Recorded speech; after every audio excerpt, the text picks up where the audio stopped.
Welcome, friends. We're obviously not in the kitchen today. We are out and about, and we're with Jim Murray, author of The Whiskey Bible. And this is the 2019 printing. It is, yes. How many whiskeys did you taste?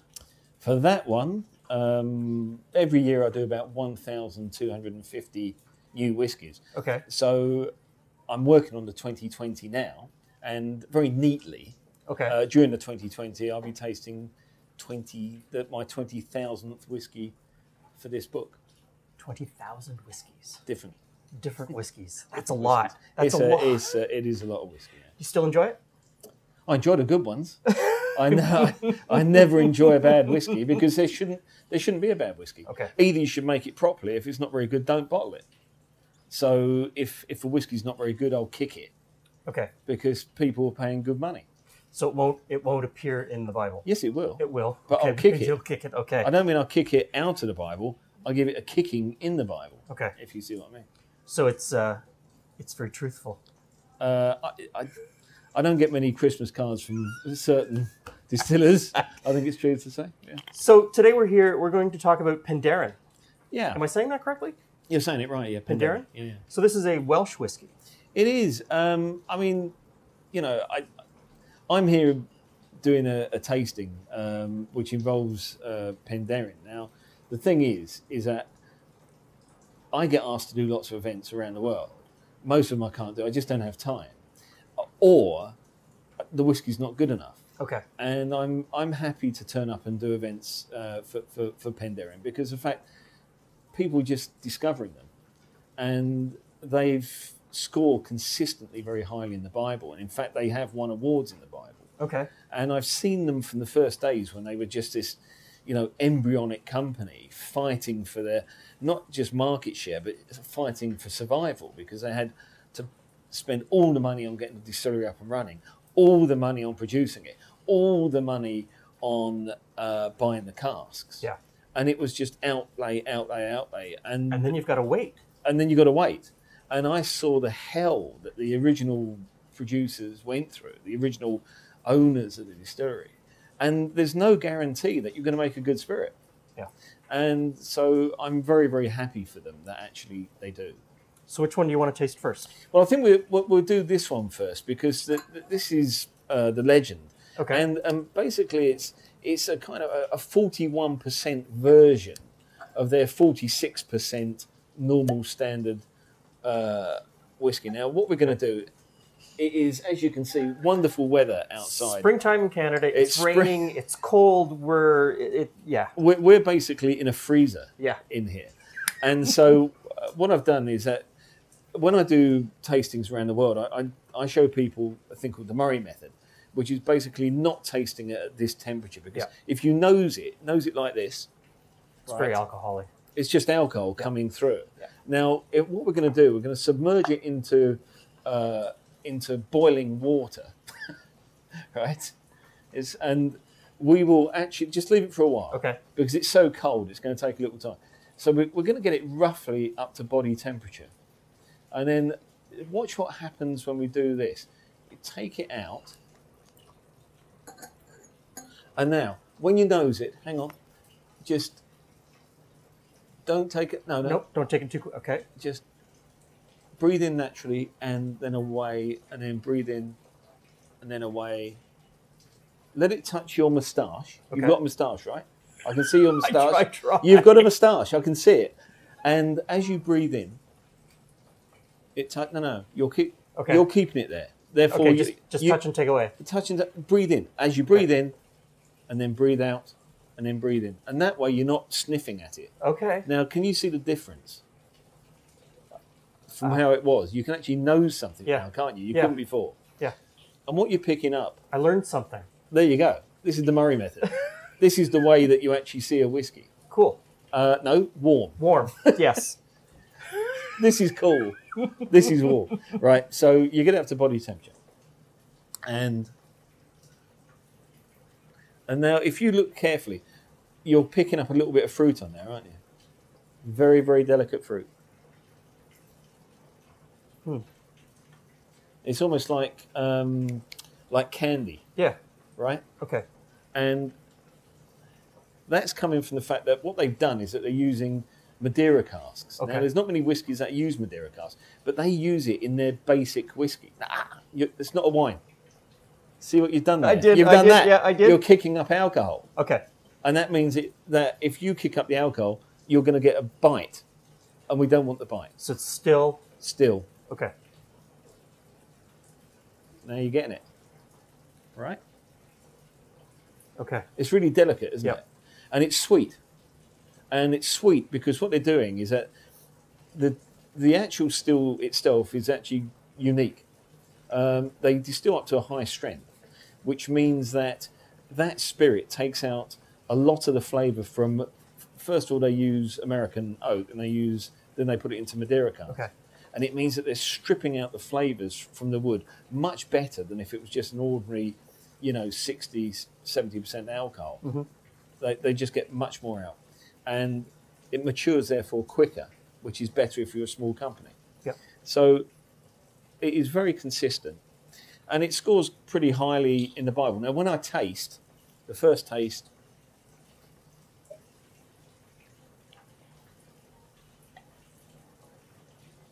doesn't count. You're washing your mouth out. Okay. Because, I don't know about you, you've probably had something to eat earlier today. Yep. So you've got sugars on your palate, right? I'm going to get myself a spittoon because it's probably the way to go, huh? Yeah, I would say. Okay. Right? So the first taste is just a throw it away. Throw it away. You're getting rid of all the other flavours that's in your mouth. Okay? And now, very good, very elegant. Well done. Okay. Okay, I can see you need practice on this. You need practice. So I've been to a lot of whiskey tastings. Yeah. This is probably the best one, right off the top. Really? Yeah. Good man. I've learned several things already. Right. Okay. That whiskey and water don't Yeah. mix, right? Okay. So you nose it again. Okay. The foreplay. Right. Okay. Okay. And now you taste, and then watch how I taste it.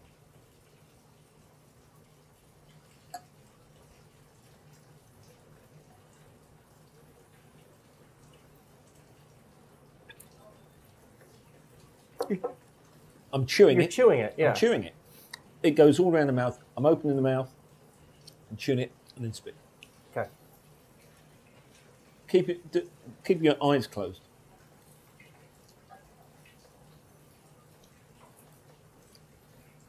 And now spit. How soft is that? It doesn't burn at all. There's It's no really burn. nice. There is no burn. That flavor just completely fills my mouth. So you're concentrating on the actual flavours of the whiskey. yeah. I mean, this works not just with Welsh whiskey, it works with all whiskey. But you're now, instead of getting that, the alcohol, Yeah. and also because you've actually warmed it, the surface tension's changed. It's not hitting your palate and attacking it. It's a soft It's caress. soft, nice, and yeah. It really is. Yeah. And it means that you can see what is going on. You can concentrate on the flavours, nothing else. And it's a delicate, soft, complex whiskey. There's an intermingling between the fruit, the vanilla. It's just really, really pleasant and very consistent whiskey. No colouring added. Okay. When Penderyn first came out, they used to put colouring in, and I gave them a kicking in the Bible. Okay. I marked their score down, and I said, "This is, you've spoilt your whiskey. Why have you done this?" And in fairness to them, they contacted me and said, "Well, we were told it doesn't make any difference." I said, "Well, yeah, it does." And in fairness to them, they have taken it out ever since. So you know that Penderyn, the flavours you get is absolutely natural. Just what's supposed to be in the bottle. Yeah, yeah. I'm not saying that every single bottle they ever do is a success, but I've also, in fairness, got to say that they are one of the more consistent brands going. There's no age statement. There's no statement. I think that's probably a good idea because if you've got a young distillery like that, Yeah. and who cares about age? It's actually once you put an age in there, you're constrained in what you can choose. I would much rather see people pick the whiskies that work together rather than having to do it. If you've got an apple tree Yep. You don't actually pick the apples because it's September the 6th. You pick them when they're ready. You pick them when they're ready. Yeah. And it should be exactly the same with whiskey. But I find a lot of people are very hung up on the age statement. Fine. Let them be. Doesn't matter. But it doesn't matter. It doesn't matter. At the end of the day. Yeah. And the other thing is, okay, I'm a consultant blender. I travel around the world training blenders and, sometimes creating whiskies for them, whatever. If someone says, oh, we want a 10-year-old, I can create probably about 8 different 10-year-olds, depending on the type of cask, depending which part of the warehouse it's come from. So what does it matter? Yeah. I can create a 10-year-old that tastes like a 6-year-old, or a 6-year-old that tastes like a 10-year-old. It just depends on so many factors. So keeping it a little bit longer. A little bit longer? A Okay. little bit longer. Now this is a brand which is actually fascinating because this is a peated whiskey. Okay. So if you nose it, you'll notice straight away this is a heavier type of whiskey. And look at the colour. Straw. Absolutely straw coloured, Yeah. natural, nothing added. Yep. And if you nose it, just nose it. So the peat, you're kind of going too much in the middle. Okay. Use each nostril.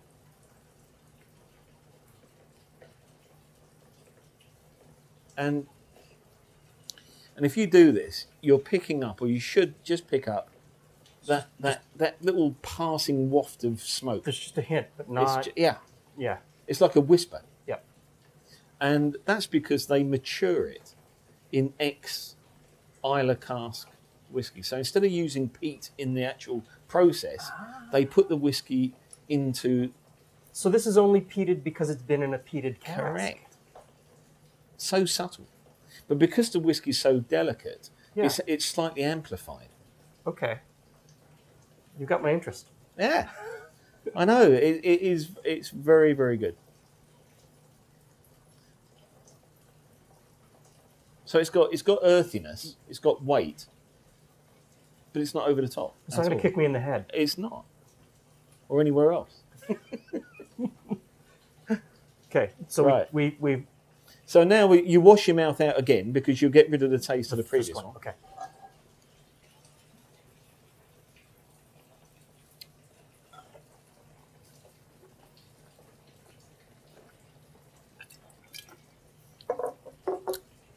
I'm sorry if that doesn't look great on camera, but that's what you have to do. It means you can drive home.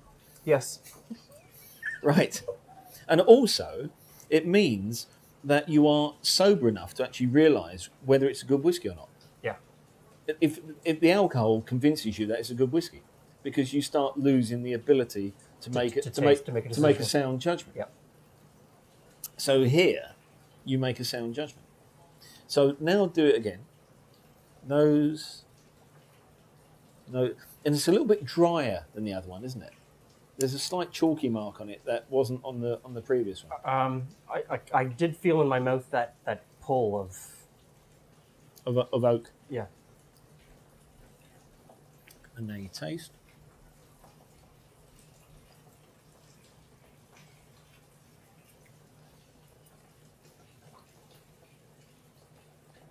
And spit. Okay. I have to admit. Salivating. Are you salivating? Yeah, I am. Julie is my wife, Julie. Right. She is the person in the family that loves peated whiskey. Right. I will give it a pass every time. But That one I really like. right. Because it's not forcing on you, it's delicate. Mm-hmm. And it's one of the reasons why, this distillery has done quite well. It's the reason that I'm here, because I don't like people just to think, oh, I've got to drink Scotch. Oh, I've got to drink bourbon. Oh, I've got to drink Canadian. Usually, when I do a tasting, I like to include a Penderian, because I do my tastings blind. No one knows what the hell they're tasting. I get them to try and work it out. Very rarely do people work out it's a Welsh whiskey. Oh, it's an Islay. Oh, it's a 12-year-old Speyside or whatever. But they don't say, oh, it's a 7-year-old Welsh or whatever it happens to be. Yeah. And then you tell them, they're shocked. And it opens people's minds up to the possibility that there's other whiskies out there to what they normally taste. And that's the whole point of the Whiskey Bible. The Whiskey Bible, I took a lot of criticism when it first came out in 2003, because I included in the same book tasting notes on every whiskey on the planet. And they said, well, you can't do that because people, I said, well, why? It's not all about these big guys. It's all about everything. Yes. You treat them as equals. And if you treat a whiskey as equal, that's why I do blind tastings, because people have to judge on the quality of the whiskey, not on because of what someone's told them at some whiskey show, or because of what they've read on an advert, or because of what it says on the label. They have no idea. They or have the fancy to judge box, for themselves. or Or the fancy box, it doesn't matter. Or the price. It's the liquid in the bottle. It's the liquid in the bottle. It's the Yeah. liquid in the glass Yeah. that they have in front of them. They make their own mind up. I've enjoyed both of these. I've really Oh, enjoyed good. what I've learned from the tasting. Good. I'm going to enjoy thumbing through the Whiskey Bible. Thank you Good. for meeting No, with me. you're absolutely welcome. Absolutely welcome. So give it a try, Penderyn. Go outside the box. And I'm not selling it for them. No. I'm not their salesman, totally independent. But I've got to admit, if you ever see a bottle of, there's one called Bryn Terfel, after a tenor, or is he a tenor? Well, he's a famous opera singer. Okay, And if you can find that, get it. I mean, again, that's because it's won awards in the Bible, and it's totally different to these again. They're using 100% bourbon cask, and it just melts on the palate. You're just spellbound while this dance goes on. So I'll look for it. Yeah, just do it. Thank you very much. You're welcome. Thanks for stopping by. Take care.